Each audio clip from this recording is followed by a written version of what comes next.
Nós queremos olhar para a palavra do Senhor nesta manhã, e quem viu a divulgação desse encontro, a gente chamou a pregação dessa manhã de Reavivados, e nós queremos olhar uma palavra do profeta Ezequiel nessa manhã, Ezequiel 37, e há pouco nós cantamos que, como Ezequiel, nós queremos profetizar. O que é isso? O que a gente cantou? Como é que Ezequiel profetizou? Como é que foi o ministério de Ezequiel? Vamos olhar isso um pouco de manhã. O desejo é de que, muito além de cantar, de que a gente vai fazê-lo, a gente o faça como Ezequiel o fez. Eu creio que esse é o chamado de Deus para as nossas vidas nessa manhã. Talvez antes de avançarmos no texto, queremos situar um pouco algumas coisas. Por exemplo, o que é profecia? O que é profeta? Um profeta no Antigo Testamento era alguém chamado por Deus para comunicar a sua mensagem num contexto e com um propósito específico. Às vezes nós pensamos que profeta é uma espécie de vidente. Sim, também tem esse aspecto no ministério de um profeta. Às vezes Deus revela a ele coisas a respeito do futuro, que é onde acontecer, mas especialmente profeta era um homem, profetiza uma mulher, chamados, separados por Deus para uma tarefa específica, para um momento específico na história, de entregar o recado de Deus, normalmente, com duas ênfases: a denúncia do pecado, a denúncia da injustiça, da imoralidade, da idolatria, e, em segundo lugar, um chamado a se render à graça de Deus que estava disponível, a se voltar aos caminhos do Senhor. No Antigo Testamento, nós temos basicamente duas classes de profeta, os profetas de ação, como Elias e Eliseu, onde as suas ações eram fortemente a mensagem que Deus queria expressar, e os profetas escritores, os profetas pregadores, como Isaías, como Jeremias, como Daniel, que também foi citado no hino há pouco, e como Ezequiel, de cujo livro nós queremos então nos ocupar um pouco mais. Situando uma outra coisa, sobre o próprio livro do profeta Ezequiel. Ele exerceu a sua atividade como profeta por volta dos anos 593 a 571 a.C.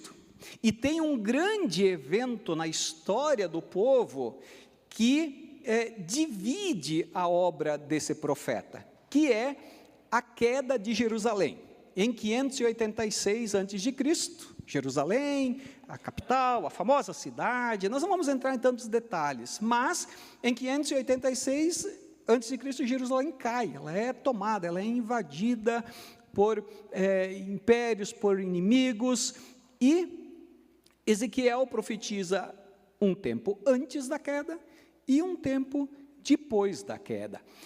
Antes da queda, a ênfase da pregação de Ezequiel estava na denúncia do pecado e no chamado ao arrependimento do povo, que o povo se arrependesse do seu pecado e voltasse aos caminhos do Senhor. Depois da queda de Jerusalém, há uma mudança. Ezequiel passa a anunciar a graça, o consolo e a esperança àquele povo. Quando a gente olha para essa estrutura do livro, é muito interessante. Até a queda de Jerusalém, o que estava afastando do Senhor era, de fato, as manifestações de pecado, de idolatria, de injustiça, de corrupção, e o profeta precisa enfatizar esse chamado. Agora, o risco era que, em meio àquela dor, em meio àquele sofrimento, em meio a tanta morte, isso fosse um fator que distanciasse o povo de Deus. O desespero, a desesperança, o sofrimento poderia ser o fator que distanciasse o povo de Deus. E nesse contexto agora, então, não é mais tempo para lei, é tempo de graça, é tempo de consolo, é tempo de proclamar a esperança, o perdão de Deus sobre a vida desse povo, de dizer que Deus ainda tem história com esse povo, de que Deus ainda tem promessas a serem cumpridas sobre a vida do seu povo, mesmo que Jerusalém estivesse em ruínas e o povo estivesse totalmente desnorteado. O profeta anuncia que esse povo desnorteado, perdido no meio de todo aquele cenário, continuava incluso no plano de Deus. O Senhor ainda traria um Redentor para o mundo, o Messias ainda viria. O texto de Ezequiel 37 está nessa segunda parte. Está incluso nesse segundo bloco, onde o profeta está anunciando graça, consolo, esperança, perdão. E para a gente entender bem esse texto que nós vamos ler agora, é importante que a gente entenda ele dentro desse cenário, dentro desse momento de Deus com o seu povo. Só para a gente ter isso um pouco mais claro agora, eu quero trazer 3 versículos do primeiro momento e 3 versículos do segundo momento, para vocês verem como essas ênfases se estabeleceram no livro de Ezequiel. Veja só, Ezequiel 5,14, antes da queda de Jerusalém: farei de você uma ruína e a tornarei desprezível entre as nações ao seu redor, à vista de todos quantos por você passarem. O povo está em pecado, o povo está em desobediência, o povo está em rebeldia, e a palavra é: não vai sobrar pedra sobre pedra. Eu vou trazer ruína como consequência disso que vocês estão vivendo. Adiante, 12, 20 de Ezequiel: as cidades habitadas serão arrasadas e a terra ficará abandonada. Então vocês saberão que eu sou o Senhor. E ainda, Ezequiel 23, 33, a primeira parte: você será dominada pela embriaguez e pela tristeza. Essa é a palavra de Deus naquele momento em que Ezequiel está denunciando o pecado e está chamando ao arrependimento. Depois da queda de Jerusalém, veja como Ezequiel prega: porei sobre elas um pastor, o meu servo Davi, e ele cuidará delas e será o seu pastor. Em Ezequiel 34, eu lhes darei uma terra famosa por suas colheitas, e eles não serão mais vítimas de fome na terra, nem carregarão a zombaria das nações. Veja, antes disso, vocês vão passar vergonha. Todos que passarem e enxergarem a situação de vocês, vão zombar de vocês. Aqui Deus diz: vocês nunca mais carregarão vergonha e zombaria. E o último texto, 36, 30, aumentarei os frutos das árvores, as safras dos campos, de modo que vocês não sofrerão mais vergonha entre as nações por causa da fome. Antes disso, vocês vão passar fome. Vocês vão cair em miséria. Por causa, lembram, do pecado, da rebeldia, da separação. Agora Deus está dizendo: eu vou reverter o quadro. Qual é o divisor de águas? O divisor de águas nessa história, para mim, está no versículo 10 do capítulo 33. O povo diz para Deus: nossas ofensas e pecados são um peso sobre nós e estamos desfalecendo por causa deles. Como então poderemos viver? Vejam, o povo cai em si e percebe que as suas ofensas, os seus pecados, são a causa de toda a desgraça, de todo o sofrimento, e que eles se encontram nessa situação, que eles estão, como diz aqui, desfalecendo por causa do pecado. Queridos, não tenhamos dúvida, toda a desgraça, todo o sofrimento, toda a angústia, toda a aflição são fruto do pecado. Às vezes do nosso próprio, às vezes do pecado dos outros, que nos fazem sofrer. A palavra de Deus diz: um governo corrupto faz o povo gemer. O pecado é dele, o sofrimento é nosso. Às vezes é nosso pecado que nos faz sofrer. Às vezes é o pecado dos outros que nos faz sofrer. Mas tanto dos outros quanto o nosso são frutos do pecado original. Da desconexão dos nossos primeiros pais, da fonte de vida, o nosso Criador. Conforme o profeta Ezequiel, nesse contexto de desespero e de reconhecimento de que se está na situação em que se está, por causa dessa desconexão de Deus, surge o clamor do povo. Como então podemos viver? De onde pode vir salvação? De onde pode vir restauração? É o clamor do povo, e a resposta é única e exclusivamente do próprio Deus. Única e exclusivamente do Senhor Deus, o Todo-Poderoso, Criador de todas as coisas, que pode restaurar todas as coisas. E aí chegamos então no capítulo 37, que eu quero ler. Capítulo 37 de Ezequiel, 1 a 14, diz assim: a mão do Senhor estava sobre mim, Ezequiel falando, e por seu espírito ele me levou a um vale cheio de ossos. Ele me levou de um lado para outro e pude ver que era enorme o número de ossos no vale, e que os ossos estavam muito secos. Ele me perguntou: filho do homem, esses ossos poderão tornar a viver? Eu respondi: ó soberano Senhor, só tu o sabes. Então ele me disse: profetize a esses ossos e diga-lhes: ossos secos, ouçam a palavra do Senhor. Assim diz o soberano Senhor a esses ossos: farei o Espírito entrar em vocês e vocês terão vida. Porei tendões em vocês e farei aparecer carne sobre vocês e os cobrirei com pele. Porei um Espírito em vocês e vocês terão vida. Então vocês saberão que eu sou o Senhor. E eu profetizei conforme a ordem recebida. E enquanto profetizava, houve um barulho, um som de chocalho, e os ossos se juntaram osso com osso.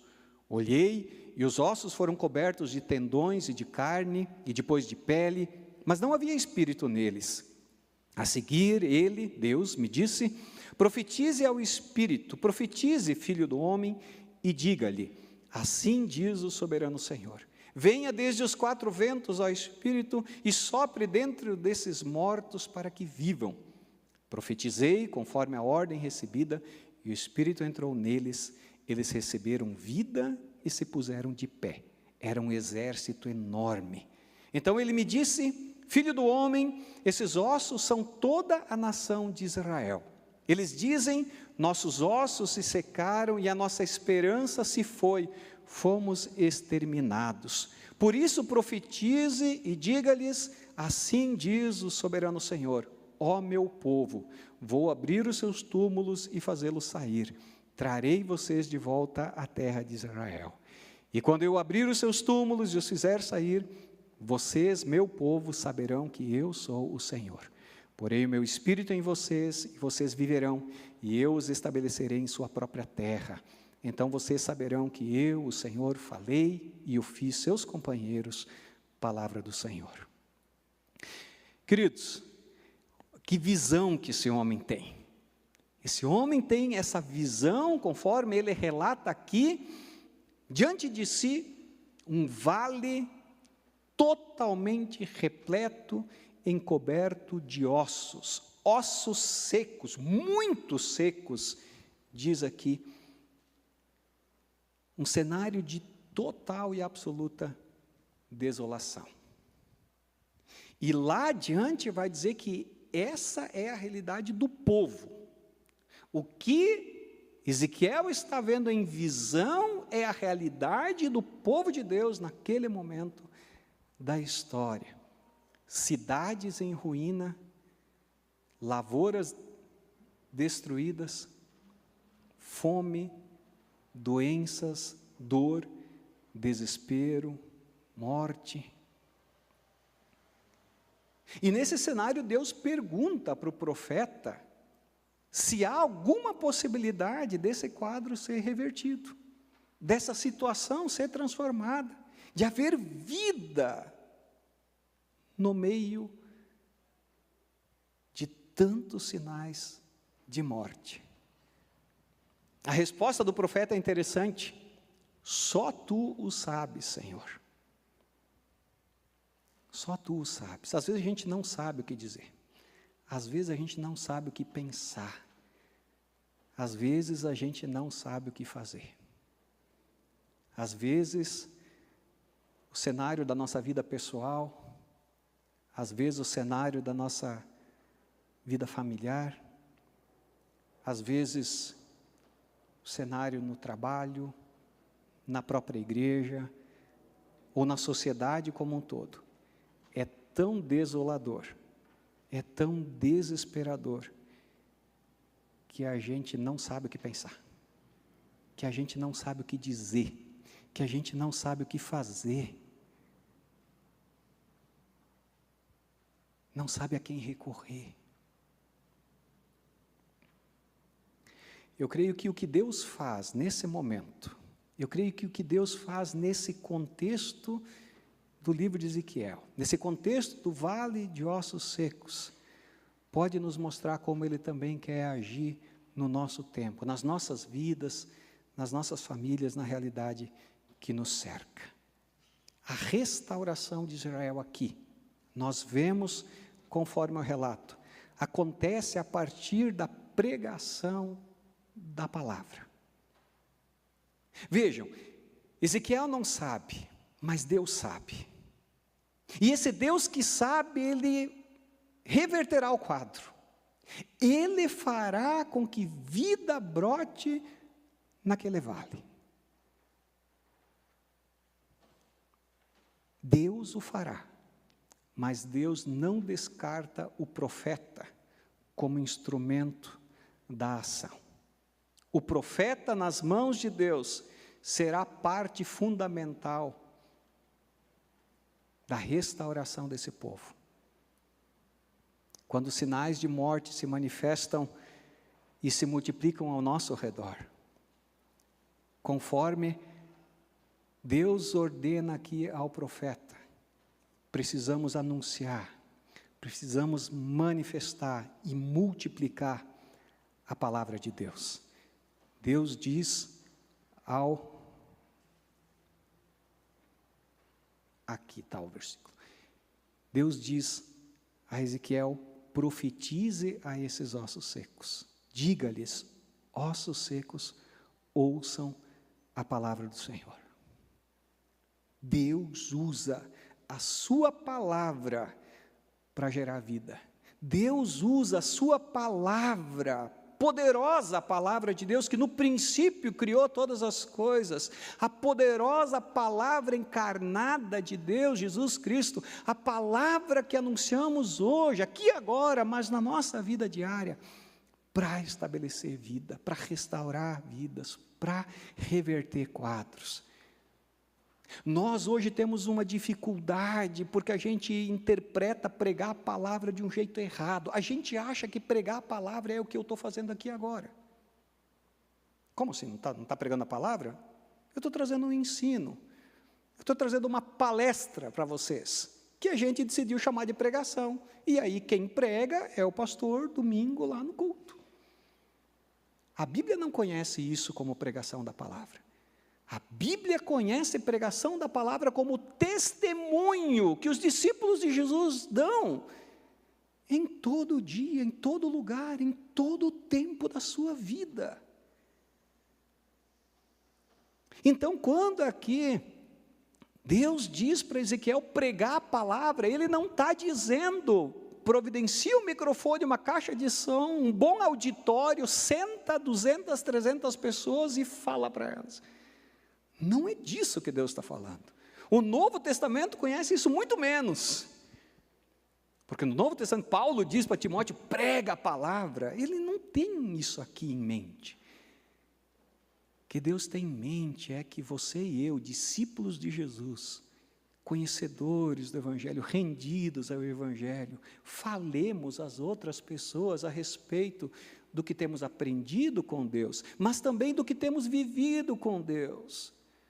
A oração que Deus tem nos respondido, compartilha com quem está ao seu redor. Isso é pregar a palavra.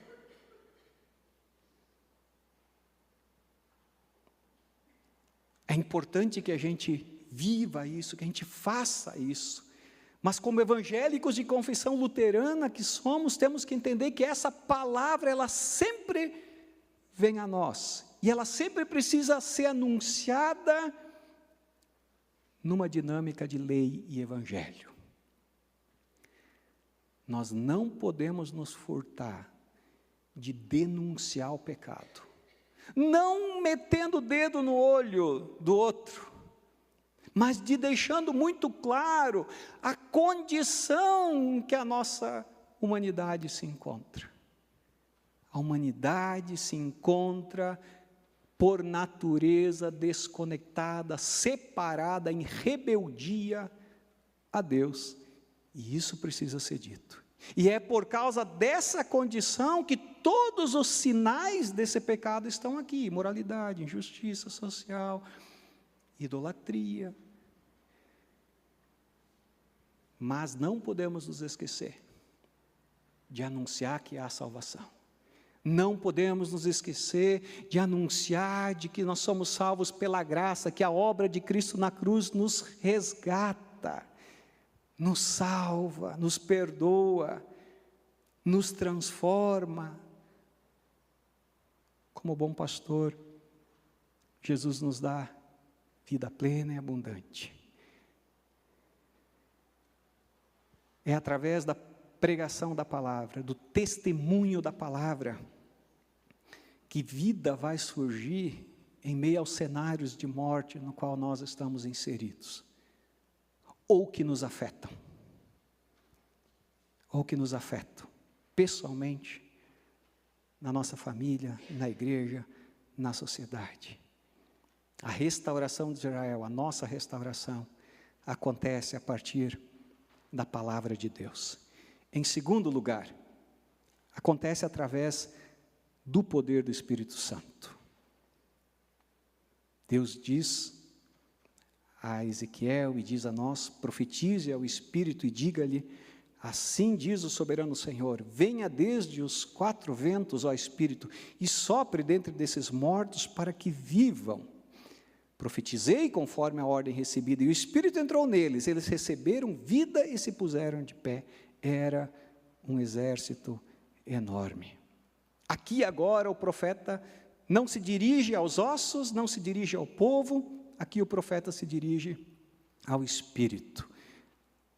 Sempre no começo aqui, durante a visão, está em letra minúscula.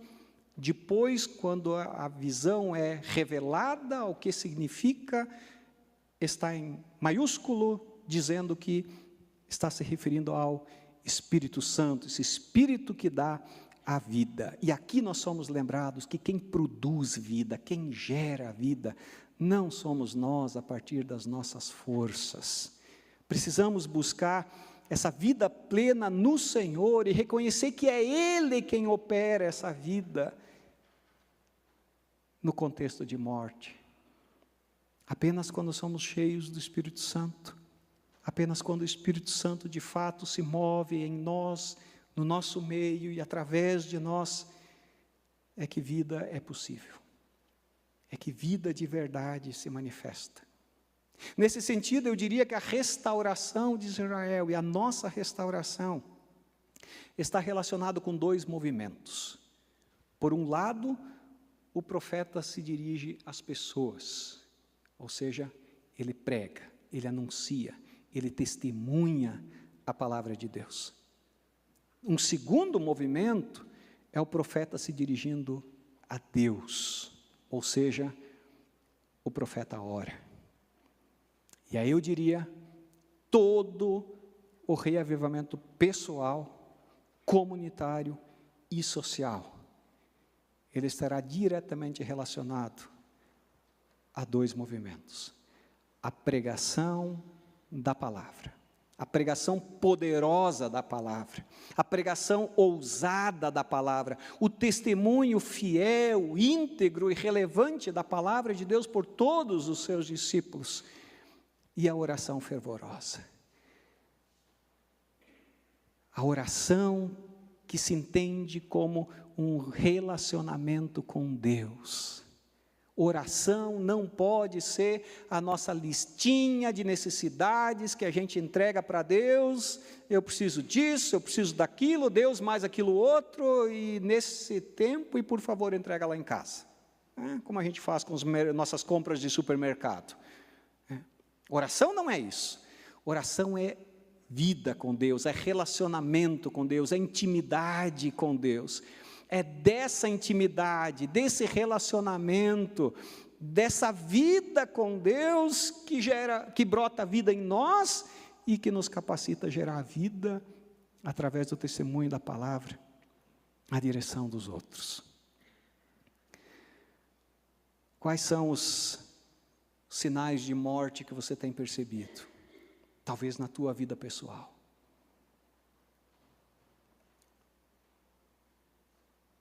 Onde é que tu tens percebido coisas morrendo em ti? Onde é que tu tens percebido sinais de morte na tua família? Onde tu tens percebido sinais de morte ao redor do lugar onde você está? Nós que cremos naquilo que a palavra de Deus nos diz, nós entendemos que esse não precisa ser o cenário último.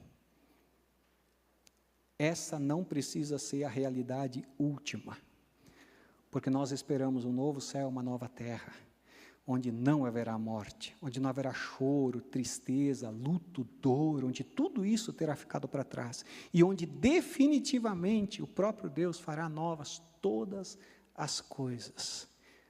Nós esperamos esse novo céu, essa nova terra, nós oramos pedindo que esse novo céu, essa nova terra venha, mas enquanto ela não vem, nós somos chamados a trabalhar para que sinais desse novo céu e nova terra já possam ser contemplados, já possam ser experimentados no nosso dia a dia, aqui e agora. Como?